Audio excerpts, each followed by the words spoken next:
respectively and appreciate the support of our two governments. Laissez-moi vraiment reconnaître et apprécier le soutien des deux gouvernements ici représentés.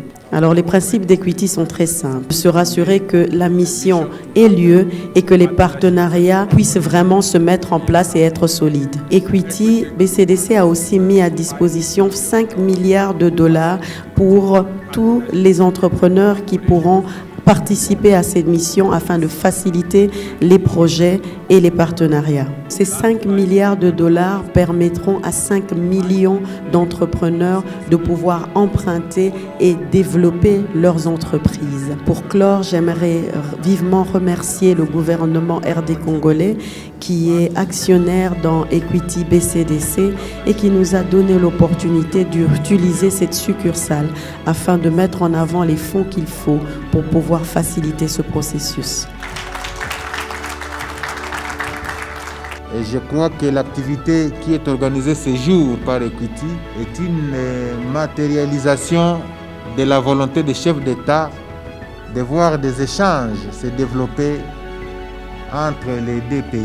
Je voudrais rassurer le groupe Equity que le gouvernement congolais tient à ce vaste projet. Parce que lorsque j'ai entendu le montant de 5 milliards de dollars qui est mis à la disposition, je me dis que c'est une occasion pour la RDC de capter une bonne partie de ce montant parce que déjà le plan directeur d'industrialisation est chiffré à 58 milliards.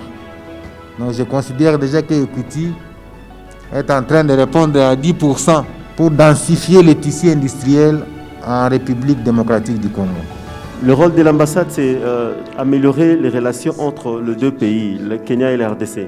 Il y a beaucoup de bonnes nouvelles sur la RDC. But we always hear only the bad news. Mais on se focalise que sur les mauvaises nouvelles qu'on entend. Can the press please also look at the positive developments? Est-ce que la presse peut-elle également se focaliser sur les bonnes nouvelles de la RDC? Like this trade mission, par exemple, cette mission commerciale, to encourage the rest of the pour world encourager le reste du to have monde confidence. d'avoir confiance à ces pays.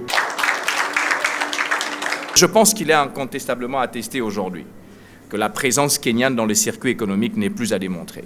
Je parle du secteur bancaire, aujourd'hui Equity, le secteur aérien, d'autres secteurs. Nous avons aujourd'hui 2 avions qui sont dans la flotte aérienne de Congo Airways, qui viennent de Kenya Airways. Mais je voudrais donc ici dire que la présence kenyane n'est plus à démontrer. Et l'ANAPI sera avec les opérateurs économiques à différents endroits que vous serez et à différents moments que vous aurez besoin de nous. Voilà le mot que je pouvais dire en termes de lancement de cette mission commerciale Kenya-RDC 2021. Aujourd'hui, nous venons d'annoncer cette grande mission économique commerciale qui va se dérouler en République démocratique du Congo du 29 novembre au 13 décembre. Cette mission économique va faire venir en République démocratique du Congo 200 investisseurs basés au Kenya qui viendront explorer les opportunités de la République démocratique du Congo. Il n'est un secret pour personne qu'il y a un engagement fort entre d'abord les deux gouvernements. Nous, en tant qu'institution bancaire, nous voulons jouer